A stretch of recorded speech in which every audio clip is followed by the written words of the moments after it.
আসসালামু আলাইকুম। আমার নাম মোহাম্মদ আহিল হাসান। আমি ক্লাস 4 এর ছাত্র। আমি এখানে সূরা মাউন তিলাওয়াত করতে চাই তার মানের সঙ্গে। বিসমিল্লাহির রহমানির রহিম। পরম করুণাময় অতি দয়ালু আল্লাহর নামে শুরু করছি। আর আরাইতাল্লাযী ইউকাযযিবু বিদ্দীন, তুমি কি তাকে দেখেছো যে হিসাবের প্রতিদানকে অস্বীকার করে?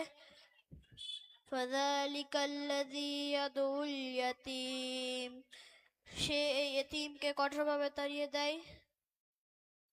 ওয়ালা ইয়াহুদ্দু আলা তাআমিল মিসকিন, আর মিসকিনকে খাদ্য দান উৎসাহ দেয় না।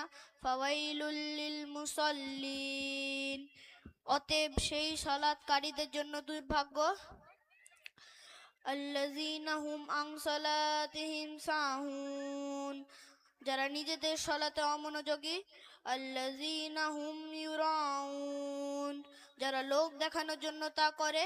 ওয়া ইয়ামনাউনাল মাউন, এবং ছোটখাটো জিনিস দানে নিষেধ করে। অসংখ্য ধন্যবাদ। আমার এই